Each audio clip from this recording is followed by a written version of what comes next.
Ladies and gentlemen, thank you for standing by. Welcome to the conference call announcing Gilat's acquisition of Comtech Satellite and Space segment. All participants are at present in listen-only mode. Following the management formal presentation, instructions will be given for the question and answer session. As a reminder, this conference is being recorded June 15, 2026. I would now like to hand over the call to Mr. Sanjay Harry of Alliance Advisors IR. Mr. Harry, would you like to begin, please? Thank you, Hila, and good morning, everyone. Thank you for joining us today. With me on the call are Mr. Adi Sfadia, Gilat CEO, and Mr. Gilad Landsberg, President of Gilat Defense. Earlier this morning, Gilat issued a press release regarding its acquisition of Comtech's Satellite and Space segment. The release, along with the accompanying slide presentation, are both available on the investors section of the company website. Before we begin, I would like to remind everyone that some statements made during this conference call may contain forward-looking statements based on current expectations. Actual results could differ materially from those projected due to various risks and uncertainties. The potential risks and uncertainties that could cause actual results to differ materially include uncertain global economic conditions, reductions in revenue from key customers, delays or reductions in U.S. and foreign military spending, acceptance of our new products on a global basis, and disruptions or delays in our supply of raw materials and components due to business conditions, global conflicts, weather, or other factors not under our control. Gilat cautions investors not to place undue reliance on forward-looking statements, which reflect the company's analysis only as of today's date. The company undertakes no obligation to publicly update forward-looking statements to reflect subsequent events or circumstances. Further information on these factors and other factors that could affect Gilat's operating results, financial position, or performance are included in the company's filings with the Securities and Exchange Commission, as well as in the forward-looking statement section of the press release and investor presentation. In addition, please note that on today's call and in the press release that was issued this morning and its accompanying presentation, that management may refer to certain non-GAAP financial measures that management considers to be useful and differ from GAAP. These non-GAAP measures should be considered supplemental to corresponding GAAP figures. With that, I would like to turn the call over now to Gilat CEO, Adi Sfadia. Please go ahead, Adi. Thank you, Sanjay. Good day, everyone.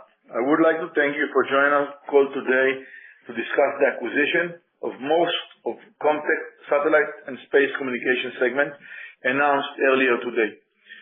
Today marks an important milestone for Gilat.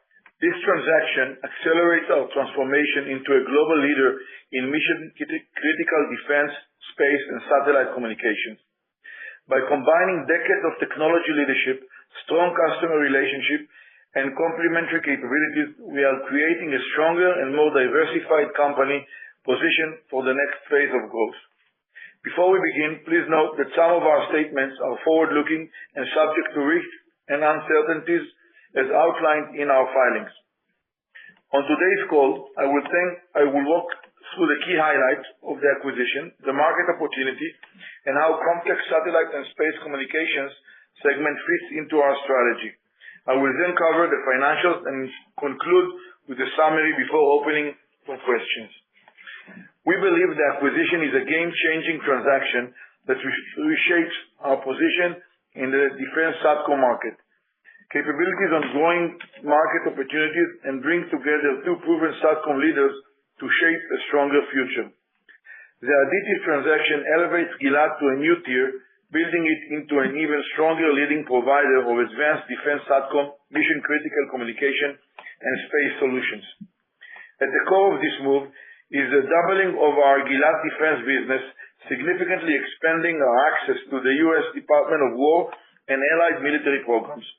It also creates a company with over $700 million in projected revenues, aligned with accelerating demand for secure defense and satellite communications. Bringing these capabilities together improves our ability to support speed and scale for defense, government, and enterprise users.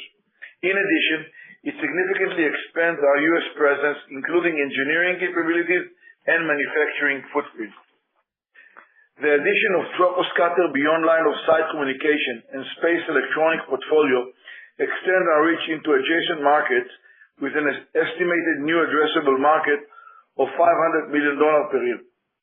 Gilat's strengths in IFC, VSAT and modems, multi-orbit ESA, and SSPA are complemented by Comtech satellite and space communications capabilities in defense waveforms, modems, and TWTA high-power amplifiers, strengthening our position in high-growth markets. Turning to the transaction details.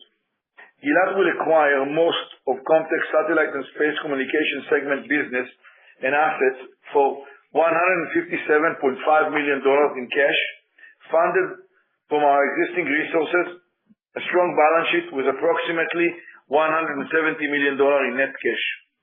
The combined company will have annual revenues of more than $700 million and annual adjusted EBITDA of $80 million. Beyond the standalone financial contribution, we see significant upside from the combination. The primary value driver is revenue growth, leveraging Gilat's global reach and Comtech satellite and space communication U.S. defense presence, while offering a broader combined portfolio. We also expect cost synergies and operational efficiencies across the combined company. The transaction is expected to be accretive to adjusted EBITDA upon closing. Closing is expected towards the end of 2026 and subject to customary closing conditions and some regulatory approvals. While Comtech has faced challenges in the last few years, the satellite and space communication segment represents a highly attractive business with differentiated technology, strong customer relationship, and talented employees. It generates $187.8 million in adjusted revenue and $14.9 million in adjusted EBITDA in Comtech's fiscal year 2025 ended July 31st, 2025, and $195.2 million in adjusted revenues and $16.8 million in adjusted EBITDA for the trailing 12 months ended January 31st, 2026. Comtech Satellite and Space Communications has a long track record supporting mission-critical communications, particularly with the U.S. Department of War. They have a strong relationship with Tier 1 government customers and are also the prime contractor on several key defense programs, a critical position in these environments. In addition, they have more than 100 security-cleared personnel. These strengths come from deep expertise, proprietary know-how, and U.S.-based manufacturing. It offers a broad portfolio across modems, high-power amplifiers, antennas, troposcatter communication, and space electronics. We are retaining the existing leadership and the majority of the employees and will invest to grow the business. Looking at the portfolio and customer base provides additional perspective on the value being added. The business includes satellite modems, amplifiers, ground system, troposcatter, and space electronics. It serves customers across the U.S. and international military organizations, telecom and satellite operators, and support markets such as aviation, maritime, energy, and space. In some areas, we are already shares customers, particularly in modems, but this expands the range of products we can offer. It also opens new verticals and markets where previously had limited presence. This broadens our addressable market and allow us to deepen the relationship across both existing and new customers. Looking at the two businesses side by side highlight their complementary nature. Comtech Satellite and Space Communications segment brings $195.2 million in revenues and $16.8 million in adjusted EBITDA. Its strengths are rooted in defense-focused technologies, including US DOW waveforms, software-defined modems, high-power amplifiers, and troposcatter communications. Our strengths include strong IFC portfolio and customer-based advanced VSAT platforms, multi-orbit ESA technologies, and access to leading NGSO operators. We see opportunities to bring Gilat products into Comtech U.S. customer base, bring Comtech technologies through Gilat global channels, and combine the engineering capabilities to pursue larger opportunities than either company could address alone. Comtech Satellite and Space Communications bring a strong defense profile with more than 70% of its revenues coming from defense programs, reflecting deep participation in long-term program-driven environments. By combining this with Gilat existing business, we increase Gilat defense segment revenues from approximately 25% to around 40% of total Gilat revenue. This creates a materially expanded defense business with a larger customer base, greater participation in long cycle and program-driven revenues stream, supporting greater visibility and long-term program-driven growth. Looking at the combined portfolio, it spans multiple layers of satellite communications. In this chart, blue-green represent Gilat and purple represent Comtech satellite space communications. For example, at the network level, it brings together VSAT platform with SDR and SCPC modems, combining Gilat's strengths in large commercial networks with Comtech satellite and space communications digital wave modem designed for military networks. In high-power amplifiers, it combines SSPA and TWTA technologies that support different power and operational needs, allowing broader coverage across applications. This enables participation in larger multi-domain programs across the communication defense market. Driving sustainable growth and expanded capabilities, today's announcement marks a significant step forward for Gilat. It expands our technology portfolio and significantly strengthens our U.S. presence, including engineering and manufacturing. It also expands access to an established customer base and long-cycle defense and space programs. We expect strong growth opportunities through cross-selling, scale, and portfolio expansions. It supports continued investment in next-generation technologies and high-growth markets. We believe this transaction represents a defining step in Gilat's evolution. We are combining scale, technology, people, and customer relationship to build a stronger company positioned at the center of growing demand for secure, resilient communication across defense, space, and commercial markets. Thank you very much. I would like to take your questions. Thank you. Ladies and gentlemen, at this time, we will begin the question and answer session. If you have a question, please press star 1. If you wish to cancel the request, please press star 2. Your questions will be pulled in the order they are received. Please stand by while we pull for your questions. The first question is from Louis De Palma of William Blair. Please go ahead. Ian and Gil, good afternoon and congrats on the deal. Thank you. Thank you. Can you provide more details on the cross-selling opportunities with your existing DataPath subsidiary, and how is it complementary for the rest of your business? Sure. So, as you know, we are trying for several years to penetrate to the Department of Defense and now Department of War and the U.S. Army. We are doing this very well with DataPath product portfolio, less successful with the Gilat product portfolio. Comtech has complementary solutions with a focus on the defense modems. They are very strong in the U.S. DOW and U.S. Army, and we believe that they will be able to bring Gilat's products and modems together with them into the DOW. There is a lot of synergies between the R&D divisions. There is a lot of complementary solutions, but also unique solutions of Comtech and Gilat that we are planning to integrate the technology together and bring Gilat solutions also to DOW. On the other side, Gilat has a strong global presence where we would like to take Comtech products and cross-sell them in Israel and globally. And for Comtech's modems, I'm under the impression that they have tactical modems with anti-jam technology.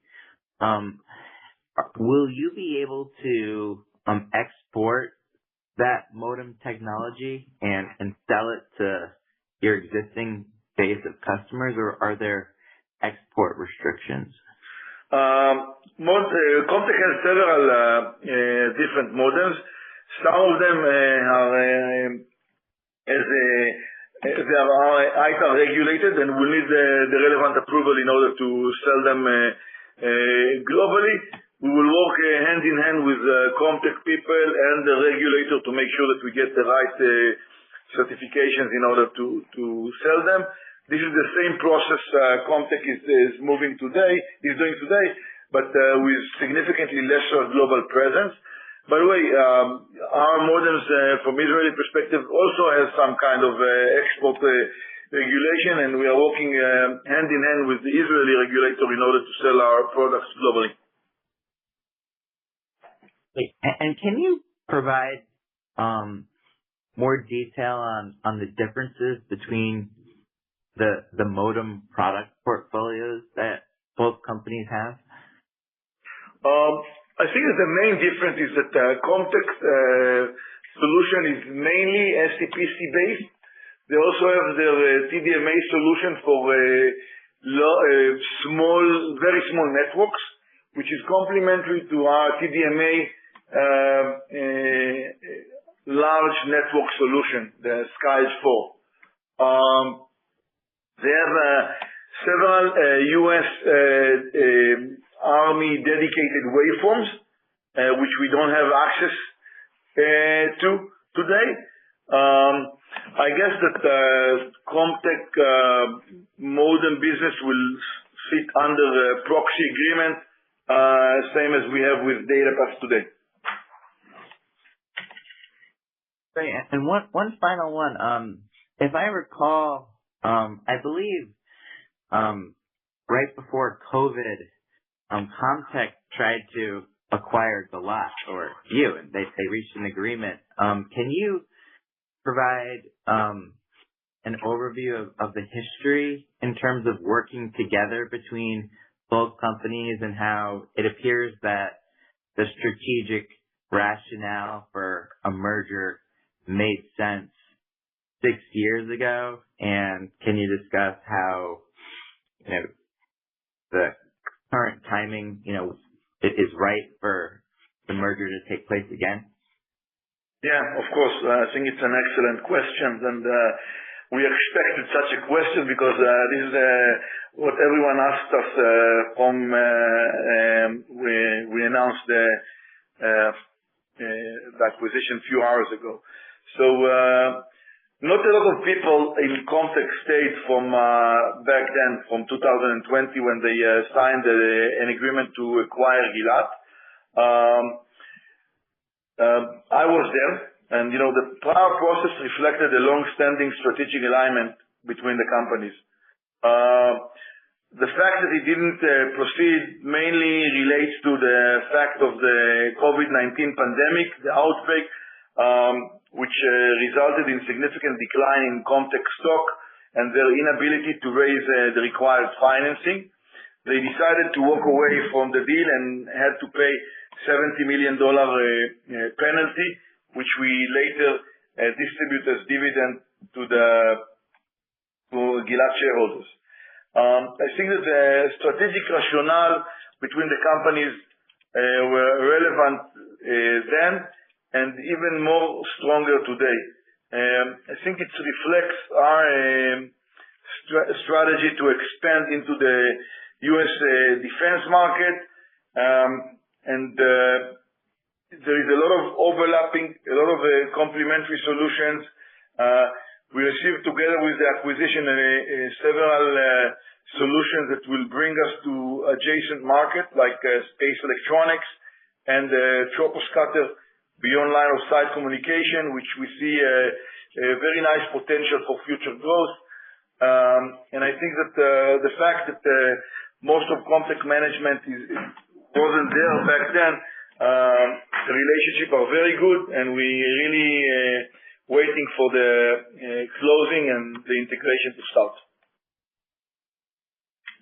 One final one, and thanks for that, Adi. Can you discuss what is Comtech's exposure to low Earth orbit satellite networks, as those have obviously gained tremendously in popularity with the mega constellations? Do they have any exposure there? They have some exposure. with unclassified customer, where they bring some manufacturing and development capabilities to modem side and some technology for like Wavestream on the SSPA side. This is their main exposure.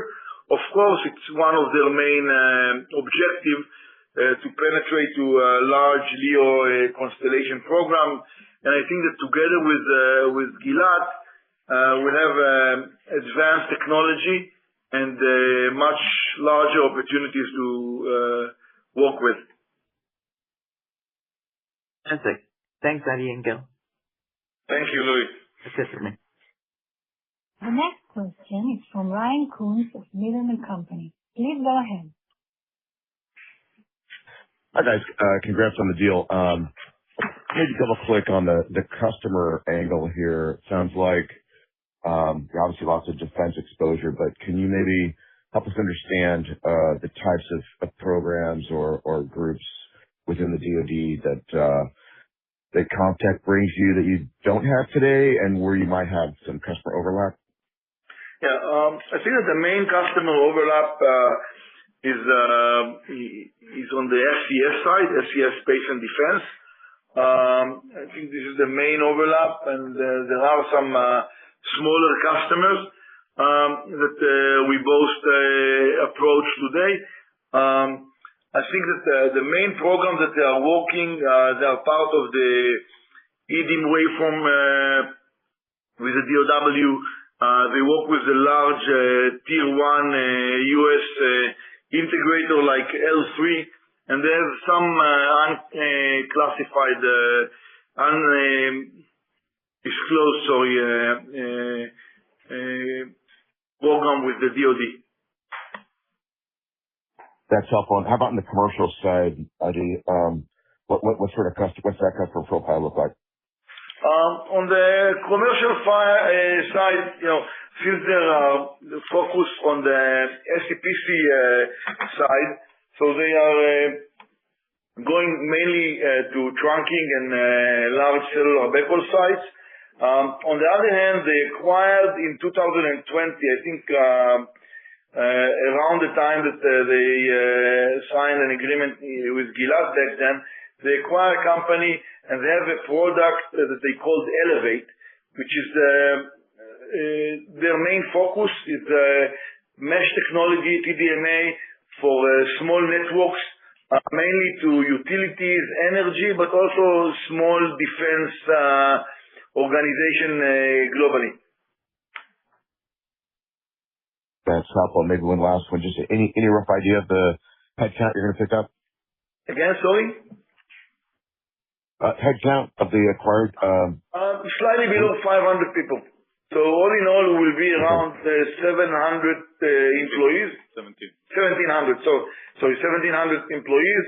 Around 800 in the US. So the focus of Gilat is shifting to the US. We'll have close to 50% of our headcount will be based in the US.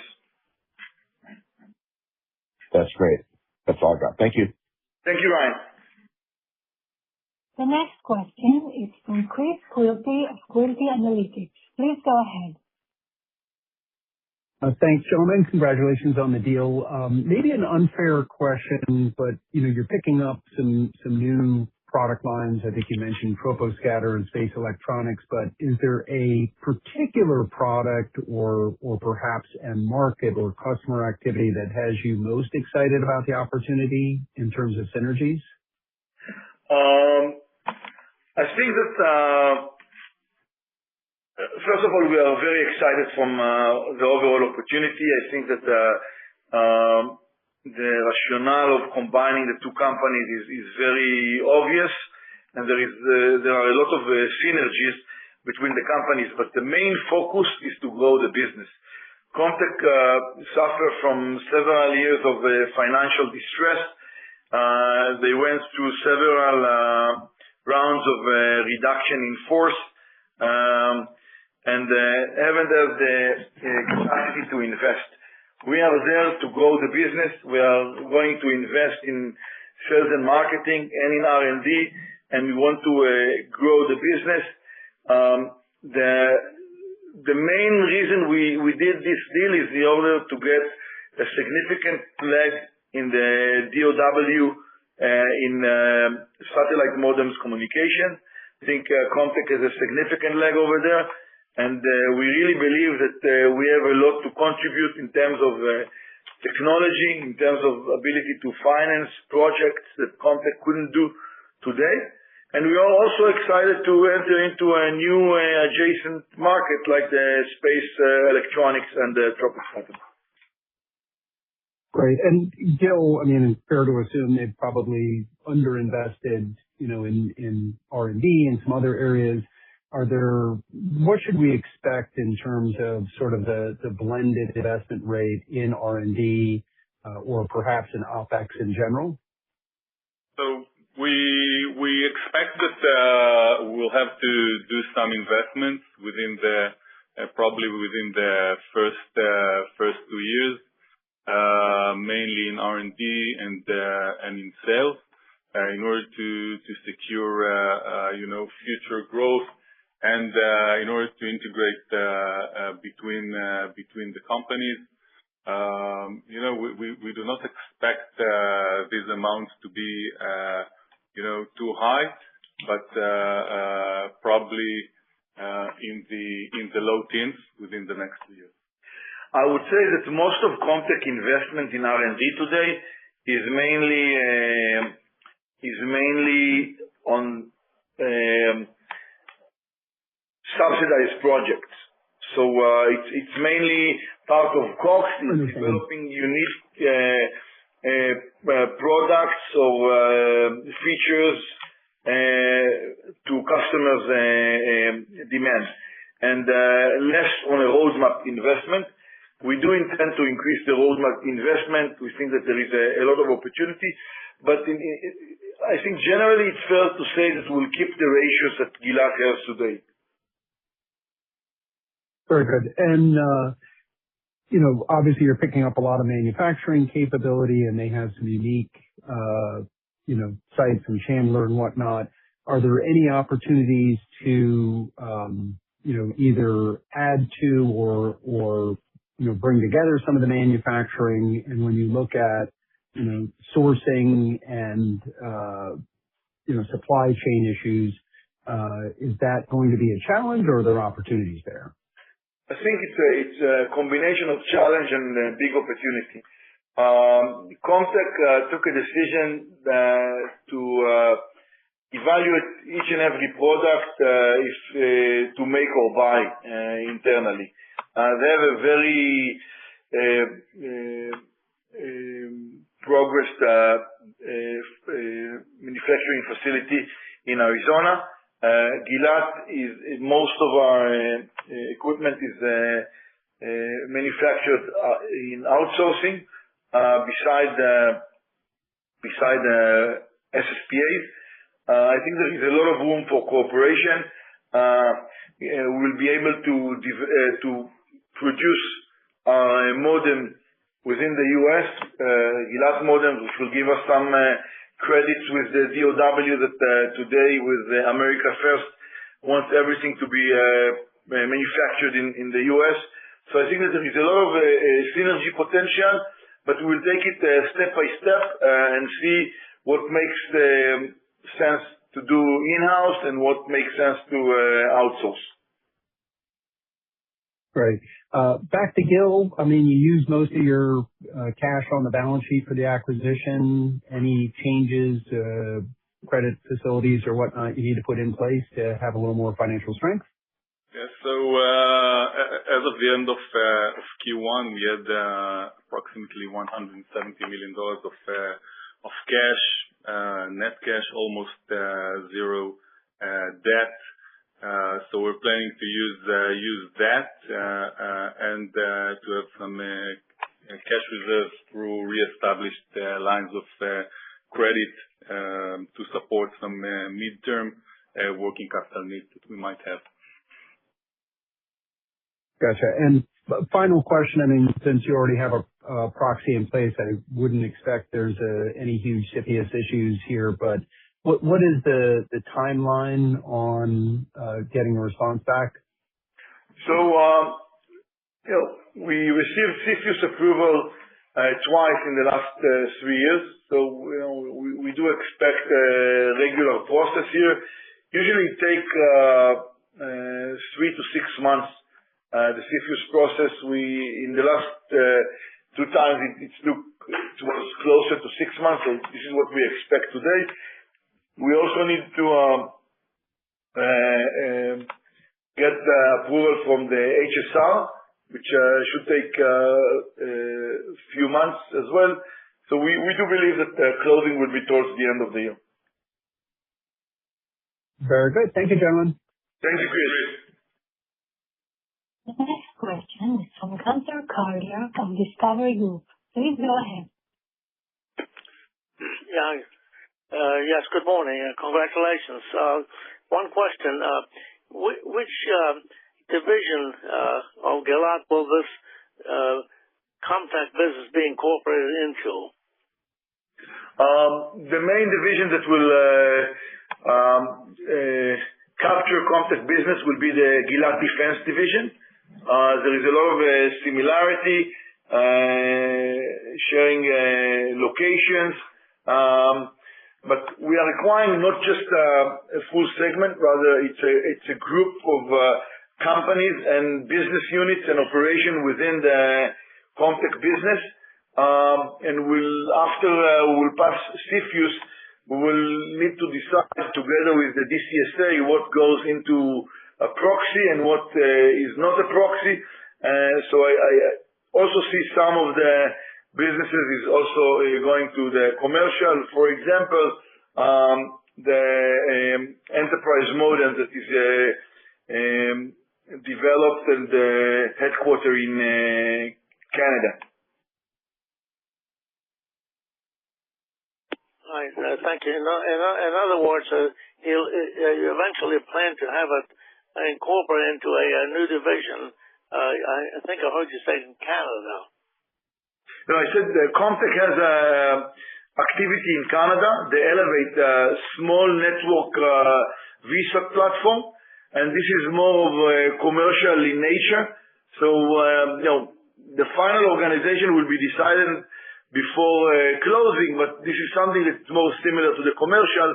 The rest of the business is typical to the defense. We do expect that Gilat Defense more than double its revenues right after the acquisition. In Gilat Defense, we see a lot of opportunity even without Comtech. The business is doing very well. Very strong pipeline, and we expect to have a very strong 2026 for Gilat Defense. And together with Comtech, they will become more than 40% of Gilat revenues. Okay, thank you very much, Adi, and congratulations. Thank you, Gunther. The next question is from Caleb Henry of Quilty Analytics. Please go ahead. Thank you. I got 2 questions for me. First, on the defense opportunities, and that's the main focus of the merger. Can you give any specifics or examples of the types of opportunities that Gilat sees Comtech bringing to the table there? Yeah. So, I don't want to get into all the programs, but I think that the Iron Dome is one of the largest opportunities. Comtech is there. There is a ability to significantly increase their offering and portfolio. So I think this is one of the main examples that we can use. The EDIM waveform that they are developing, once it will move to production, represents another big opportunity. Okay, thanks. And then last one was just on the investment in the business. You mentioned if there's any specifics on R&D that you can talk about that you're excited about, whether that's SATCOM, troposcatter, space electronics. And then as far as investing in sales and marketing, is that mainly something you foresee in the U.S. or is that global or a mix? On the R&D, as I said earlier, most of the development today is project-driven, and less on the roadmap driven. As part of integration, we'll decide on the joint company roadmap, and we'll recruit R&D personnel based on the decision on the roadmap. I expect to see an increase in the U.S. R&D headcount numbers. On the sales and marketing, again, it will be part of integration, but I expect to recruit both in the U.S. and globally. Great. Thanks, guys. Thank you. There are no further questions at this time. Mr. Binyamin, would you like to make a concluding statement? Yes. Thank you for joining our exciting call today on a short notice. We hope to see you or speak with you soon. Have a great week. Thank you. Thank you. Thank you. Concludes the last conference call. Thank you for your participation. You may go ahead and disconnect.